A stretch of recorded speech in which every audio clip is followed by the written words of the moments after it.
what is this I'm feeling? If you wanna leave, I'm with it. We've come too far to give up who we are. Bonjour à tous, bienvenue sur Radio Galère 88.4, votre émission, vous le savez, consacrée à l'actualité. On vous l'annonçait au préalable ce matin, nous avons le plaisir de recevoir Lucie Desblancs, candidate à la mairie d'Allo, accompagnée de son équipe de campagne, qui est évidemment bien présente dans notre studio. On aura l'occasion de les présenter, Gilles Ray, Pierre Madaloni et Jean-Marc Delmas. Bonjour Madame Desblancs, Christian évidemment m'accompagne pour cette émission. Bonjour, merci d'avoir accepté l'invitation de Radio Galère et bienvenue à Radio Galère tout simplement. Bonjour et merci de nous accueillir. C'est bien normal. Bonjour Pierre, bonjour Gilles, bienvenue. Bonjour à toute l'équipe. Voilà. Bonjour à tous. Voilà, j'allais dire presque les habitués, non, mais une deuxième en tout cas. Vous étiez venus, on se rappelle, pour ce fameux gala de boxe, c'est au mois de novembre. Septembre, autant pour moi. Et donc, évidemment, vous connaissez les lieux. Voilà. Et puis on a Jean-Marc Delmas qu'on salue, qui est au montage vidéo et qui est en train de filmer tout ce petit beau monde. Bonjour mon cher Christian. Eh oui, bonjour Anthony, bonjour aux auditrices et auditeurs de Radio Galère et bonjour aussi à Madame Lucie Delmas qui a... Desblancs. Si tu... Voilà, déjà ça commence mal. Madame Lucie Desblancs qui nous fait l'honneur d'être sur Radio Galère avec ces deux colissiers peut-être, je ne sais pas s'ils sont sur la liste, certainement ils ont pile de la tête et c'est vrai qu'on les a reçus et quand pour ce gala de boxe il y a eu un grand succès, donc on est très content, on espère qu'ils reviendront faire la promotion de ce gala de boxe au profit des enfants qui sont dans les hôpitaux, c'est ça, et qui sont malades. Mais disons que le projet est reporté déjà une première fois le 27 septembre à Vallier. Voilà. Parfait, donc c'est déjà une annonce qui est faite. Voilà, parfait. Merci. Alors voilà, on va recevoir pendant près d'une heure en tout cas Madame Desblancs, je le rappelle, candidate à la mairie d'Allo. Évidemment, alors vous ciblez tous en tout cas sur le plan géographique où se situe Allo. Pour les Marseillais qui seraient un peu dans l'ignorance, bon, mais c'est proche simplement de Plan de Cuques. On aura l'occasion d'évoquer un petit peu ce que représente cette ville, aussi bien au niveau géographique, au niveau culturel, au niveau sportif, au niveau entité, enfin, il y a beaucoup de choses à dire. C'est un vrai village qui d'ailleurs ces derniers temps perd un peu de sa superbe sur le plan, enfin je parle au niveau architectural, hein, ça commence à bétonner, hein, ça c'est un petit peu le côté négatif, mais on aura l'occasion d'y revenir et de développer. Alors on va vous laisser la parole, Madame Desblancs. Rappelle donc que vous êtes candidate pour la première fois en tout cas aux élections municipales, sans étiquette, ça il faut le rappeler, on verra en tout cas, ça paraît comme une vraie force en tout cas d'être sans étiquette. Vous êtes expert comptable, commissaire aux comptes et expert judiciaire, donc il y a quand même un volet professionnel crédible, notoire et solide, et on aura l'occasion en tout cas d'évoquer tout cela. On va vous laisser la parole pour vous présenter, et puis présenter en tout cas votre programme et ce fameux adage désormais, Allo, le renouveau. Très bien. Eh bien, en tout cas, je vous remercie à nouveau de nous donner la parole parce qu'aujourd'hui, dans les temps qui courent, surtout quand on est sans étiquette politique et quand on se présente pour la première fois, en effet, on est méconnu et très peu écouté, ou en tout cas, on nous laisse très peu la parole. Donc on va la prendre et on va vraiment vous expliquer quel est notre objectif. Donc nous sommes tous issus de la société civile. Aujourd'hui, je pense que la politique en elle-même, pour nous, à notre sens, ça doit être traité au sens propre du terme et non plus de la façon dont c'est pratiqué aujourd'hui. Le mot est assez galvaudé. Et donc nous avons voulu nous réapproprier notre avenir. Et en fait, je pense qu'il ne peut plus y avoir de professionnels de la politique maintenant, mais des professionnels tout court dans des domaines bien spécifiques. Et c'est un peu dans cet état d'esprit que nous avons monté cette équipe, et que cette équipe, en fait, s'est créée par elle-même. Donc chacun, dans ma liste, a une spécialité, une particularité qui sera un atout supplémentaire pour cette liste. Donc moi, je suis donc expert comptable, commissaire aux comptes et expert judiciaire, comme vous l'avez rappelé en avant. Donc ça me donne en effet toute crédibilité pour pouvoir avoir la prétention de redresser la fiscalité et puis l'endettement de la commune. Oui, qui est quand même plutôt astronomique. Il y a eu quelques revues, en tout cas, ou médias qui l'ont évoqué, même sur le plan national, où Allo fait partie des villes les plus endettées de France. Et les plus endettées, puis surtout aussi la surimposée également. On a un rapport de la Chambre régionale des comptes qui date de 2012, qui rappelle dans son préambule, tout simplement, que Allo comprend un revenu net déclaré moyen par foyer fiscal de 30 108 euros, supérieur donc de 35% à celui des moyennes des ménages du département, donc un revenu moyen énorme, mais avec une pression fiscale supérieure à la moyenne de la région également. Donc on a vraiment un problème, on a énormément de ménages qui contribuent fortement aux dépenses de la commune, et pour autant on est surendetté. Voilà. Madame Lucie Desblancs, bon, vous avez parlé du surendettement d'Allo, vous êtes une experte, on a vu, dans beaucoup de domaines, et je suppose que les autres aussi politiques de la vie d'Allo ont cette problématique de ce surendettement, de ce problème économique. Ils agissent aussi certainement. Alors qu'est-ce que vous avez proposé de plus justement pour pouvoir résorber, résolver et enrayer justement cette progression pendant les taxes foncières, les taxes d'habitation? Qu'est-ce que vous allez faire de plus justement par rapport à ceux qui sont déjà en place et qui certainement doivent faire quelque chose? Alors un petit retour en arrière, ils agissent certes, et je l'espère, du moins pour nous, mais en même temps c'est venu à cause de la gestion de la commune actuelle. C'est-à-dire une mauvaise gestion. Une mauvaise gestion, ça fait 37 ans que vous avez la même personne aux commandes avec, je pense, la même équipe, qui fait qu'aujourd'hui, on est surendetté et surimposé. Et les chiffres sont là. Les chiffres sont là. Les chiffres sont là. Nous, on n'argumente jamais sur des éléments qui ne sont pas vérifiés. On a le rapport de la Chambre régionale des comptes. On a aussi, vous avez les finances de la commune sur le site de finance.gouv. Donc tout est vérifiable. Donc ils en sont responsables. À l'intérieur de notre endettement, il y a des prêts qui sont dits toxiques. Ces prêts toxiques équivaut, si vous voulez, pour expliquer aux personnes qui ne peuvent pas savoir ce qu'est un prêt toxique, c'est une sorte de crédit revolving où vous remboursez bientôt plus d'intérêts que de dettes. Et déjà sur une année, on avait 1 million d'euros de remboursement dans les comptes. Alors donc à aujourd'hui, c'est de dire pour quelles raisons a-t-on contracter des prêts toxiques, surtout que ces prêts toxiques ont été contractés en remplacement de prêts sans risque.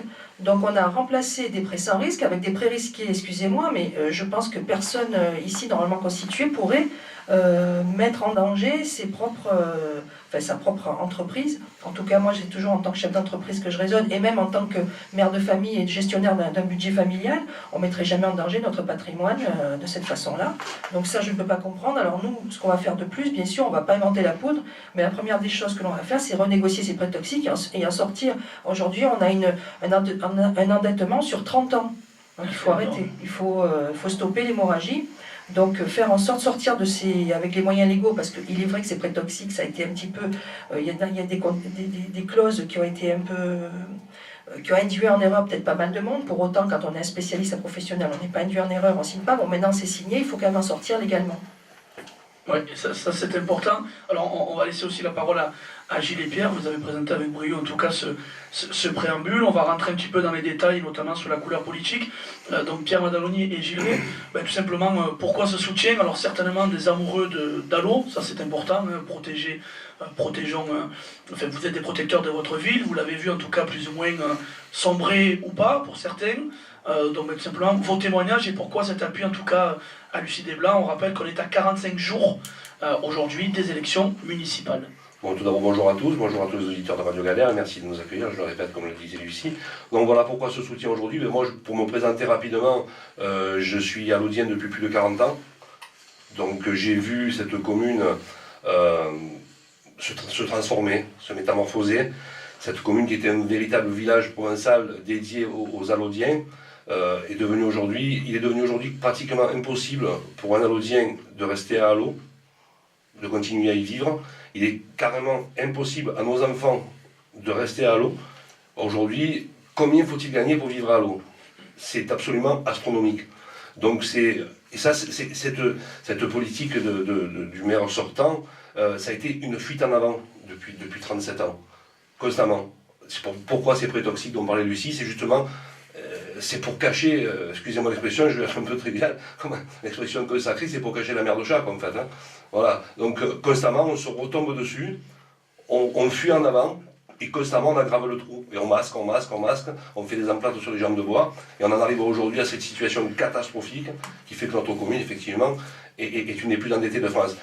Alors, je rebondis un petit peu sur le côté sans étiquette. J'en veux pour preuve, donc, c'est pour faire la parallèle avec notre voisin de Plan de Cuques, Jean-Pierre Bertrand, qui a pris il y a un peu plus de 20 ans les rênes de la commune de Plan de Cuques. et qui en 20 ans a fait de la commune la plus endettée de France une commune où les habitants, où on a 0 € de dette par habitant, et il a fait baisser les impôts locaux de 64%. Un exemple à suivre? Tout à fait, tout à fait. Ça fait partie en tout cas des exemples dont on s'inspire. Hein, Et puis en plus, en termes de proximité géographique, pour le coup, il est très proche. Hein, il y a pas... On peut facilement comparer ce qui se passe sur Allo, sur Plan de Cuc et l'évolution qu'ont eu ces deux communes au même moment. Alors, pour revenir donc sur le côté apolitique, donc, et c'est pour ça que je prenais l'exemple de Pierre Bertrand, c'est vraiment la preuve qu'une municipalité ne se dirige pas en étant sous l'influence d'un parti politique. Nous n'avons aucune directive de personne, nous avons les mains libres. Lucie Desblancs est experte dans son domaine, elle a su s'entourer de gens qui sont experts dans différents domaines importants de la gestion d'une commune. Alors, important de dire sans étiquette et ne pas dire apolitique. Parce qu'à politique, il y a police, la ville, et nous allons gérer la ville. Nous allons la gérer, mais comme une vraie ville, avec des vraies compétences au bon poste. Et c'est pour ça que j'ai retrouvé dans Lucie Desblancs cette motivation et cette compétence, cette honnêteté. Et c'est pour ça que sans hésiter, je les rejoins et je me bats à ses côtés pour qu'enfin Allo change et qu'on ait enfin Allo le renouveau. Le fameux Allo le renouveau. Gilles, peut-être. Oui, Christian, Ouais, alors, juste avant. moi, je reviens un peu. Bon, vous situez apolitique, mais à la fois aussi être apolitique, on peut vous accuser aussi d'être un peu novice justement en politique, c'est-à-dire de ne pas avoir d'expérience, de ne pas avoir assez de connaissances justement dans ce domaine pour gérer une ville. Qu'est-ce que vous répondez par exemple à ces personnes qui À ces détracteurs. à ces détracteurs Eh bien, pour ces professionnels de la politique, je le répète, je n'aurais jamais signé, moi, de prêt toxique, en ce qui me concerne. Et Voilà. vous avez monsieur Jean-Pierre Bertrand, qui était aussi, je pense, novice en politique, mais qui s'en est pas mal sorti, tout simplement avec une expérience de gestionnaire. Donc je pense qu'aujourd'hui, nous voulons mettre des compétences en face de chaque poste. Et moi, ma compétence, c'est en tout cas la gestion tout court, que ce soit une commune ou ce que vous voulez. Il faut gérer de façon en bon père de famille. Donc aujourd'hui, je ne suis pas une spécialiste de la politique politicienne comme on nous la sort aujourd'hui, et j'en suis fière et je revendique. Mais pour autant, j'ambitionne, et avec mon équipe, parce que seul je ne pourrais pas le faire, j'ambitionne que l'on fasse de la politique au sens propre du terme et qu'on réattribue, qu'on restitue aux Alloniens ce qui leur appartient.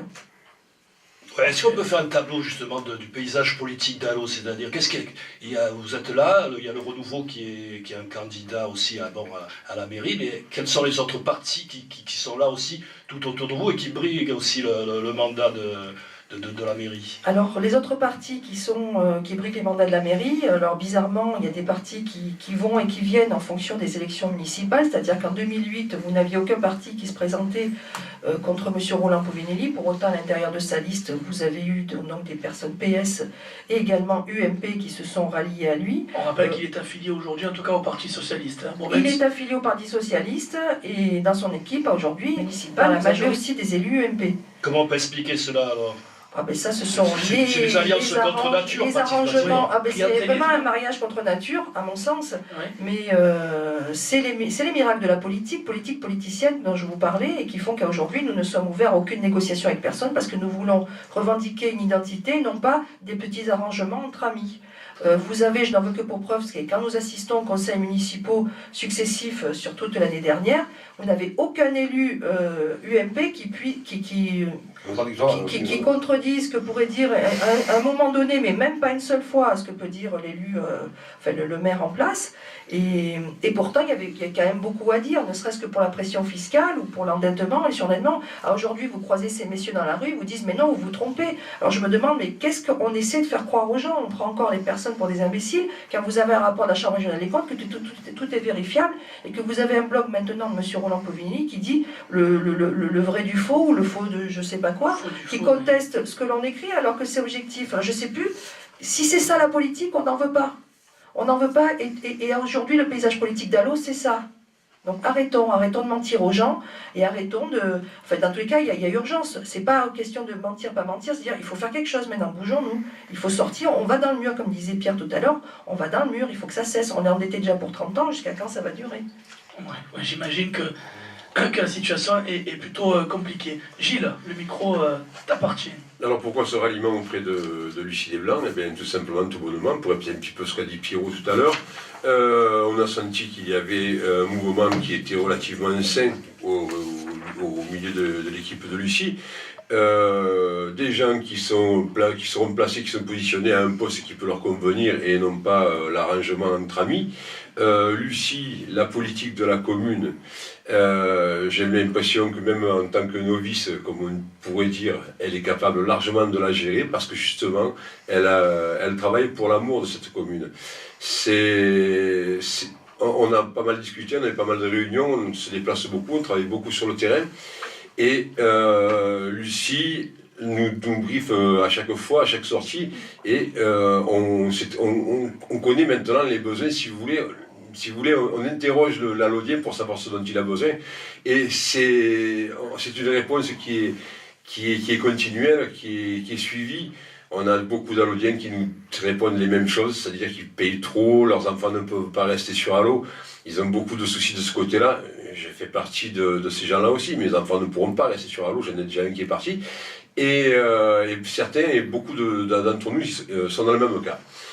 Donc nous, ce qu'on brigue, si vous voulez, c'est une politique sans politique, quelque part, mais quand même, quand je dis sans étiquette, c'est vrai qu'on a tous des opinions, on vient tous d'univers différents, on a tous des cadres sociaux différents, on a réussi quand même à s'entendre, à se réunir, à s'unir. Et je pense qu'on peut faire du bien en luttant aux côtés de Lucie, parce que justement, on n'y va pas pour se remplir les poches, on y va justement pour faire vivre la commune. L'important, c'est ça. On veut développer pas mal de choses, et Lucie va en parler, je vais lui laisser la parole parce que c'est quand même son rôle. On va développer pas mal de choses, on a des plans qui sont quand même conséquents. On sait qu'on peut s'en donner les moyens, on sait qu'on ne va pas faire de dépenses inutiles, et on sait qu'il y a beaucoup de choses à supprimer sur la commune. Tout ce qui est fioriture, il y a certaines choses qui sont pas bonnes à financer, je suppose. Bon, et Lucie sera là justement pour recadrer un peu ce système et recadrer un petit peu tout ce qui peut se passer sur Allo. Bon, parfait. Ouais, Christian, oui. je t'en prie. Oui, alors Madame Lucie Desblancs, est-ce que vous pouvez nous donner des exemples justement à part cet emprunt là, qui doit être remboursé, des emprunts toxiques, de mauvaise gestion justement de ce qui a été fait à l'eau, en dépit du bon sens en quelque sorte, et sur les frais des contribuables? Est-ce que vous avez des exemples concrets à nous dire? Alors, sans pour autant faire une checklist de ce que Ça risque- notre ça risque- Les gros prédécesseur. morceaux. Ça risquerait d'être long, Mais peut-être. on ne veut pas rentrer, nous, dans la contestation, c'est aussi le mot d'ordre que je donne à mon équipe, on est dans la proposition. Donc moi, aujourd'hui, dans la proposition, c'est bon, bien sûr, d'alléger la fiscalité, mais tout en donnant les mêmes niveaux de recettes et de rentrées fiscales dans la commune. Donc déjà, la première des choses à faire que je ferai, c'est aussi de dynamiser le tissu économique local. Il est moribond. On a un centre villageois qui est en train de mourir. Donc là, voilà, une volonté encore de... Enfin, je ne sais pas si c'est une volonté, mais je le comprends comme ça parce que je vois la conséquence est là, toujours pour rester objectif, c'est qu'on a un noyau villageois qui meurt. Les commerces n'arrivent pas à tenir, ils tiennent un an, ils sont sous perfusion parce que la mairie finance, je pense, 75% de leur loyer. Et au bout d'un an, ils partent. C'est-à-dire que nos impôts, en plus, servent à payer des loyers de commerce. Ça ne me gênerait pas si ces gens étaient florissants derrière. Donc c'est à fond perdu. Moi, ce que je voudrais, c'est que ces commerçants puissent payer dignement leur loyer. Je pense que de manière, c'est ce qu'ils veulent, pouvoir payer leurs frais et pouvoir arriver à payer des impôts locaux pour la commune, pour désendetter la commune. Donc déjà, c'est... la première des choses que l'on fera, c'est le tissu économique local du centre du village. On a aussi une zone d'activité qui est en train de s'étendre. Pour avoir aussi écouté beaucoup les Allodiens, personne n'a aucune information sur ce que ça va devenir, à qui vont être attribués les lots, quelle va être la nature de cette zone, c'est absolument pas normal.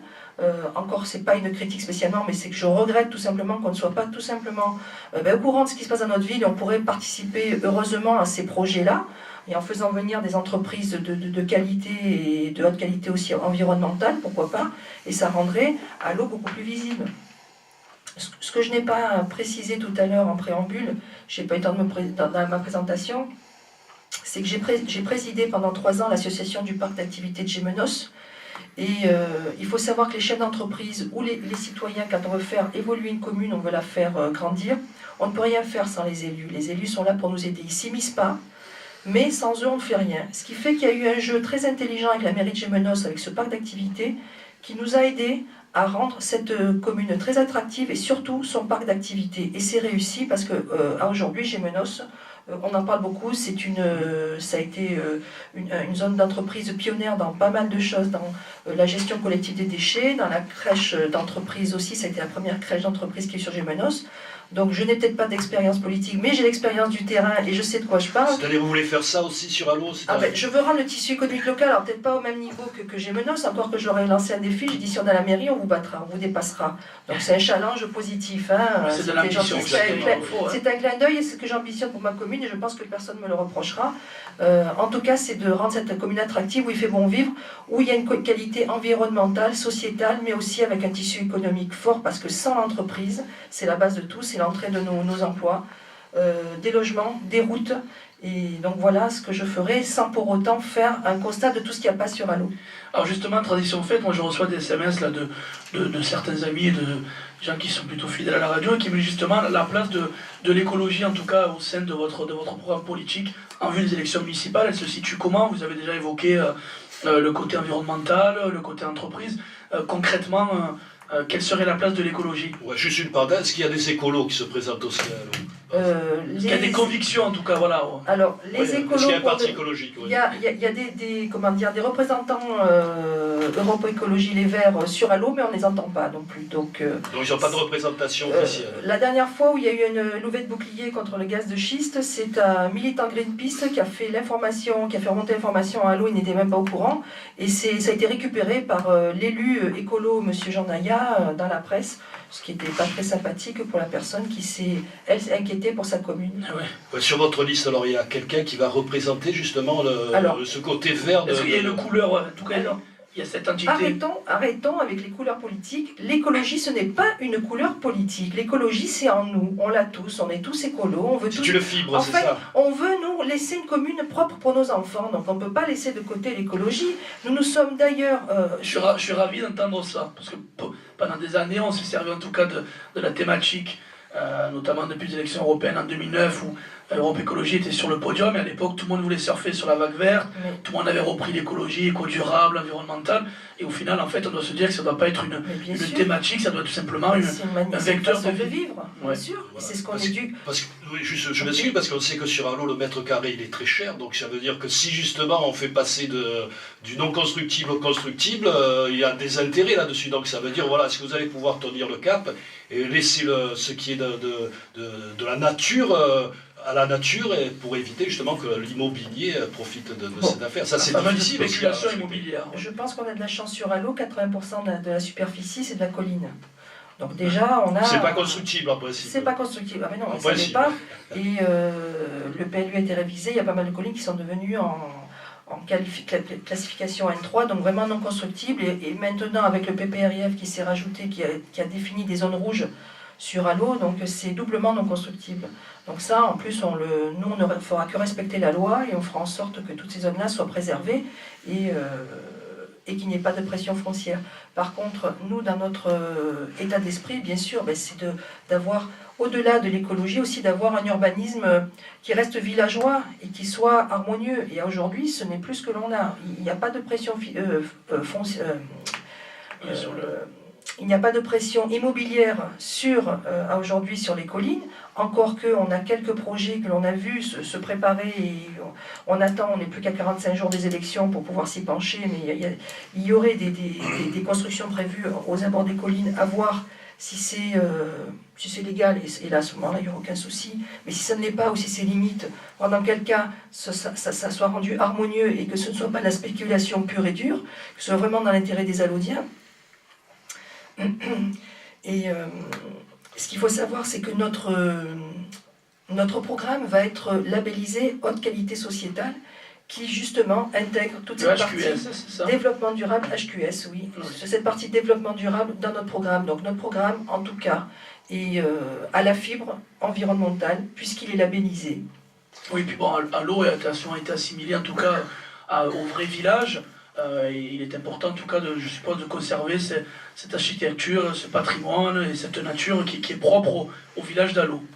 Oui, notamment, entre autres choses, il y a un projet contre lequel nous nous battons depuis de longs mois, depuis même plus longtemps, puisque vous n'êtes pas sans savoir qu'il y a un projet qui s'appelle la Linéa, qui est prévu sur Allo, qui va être un véritable coup de rasoir, coup de scalpel dans le visage allodien.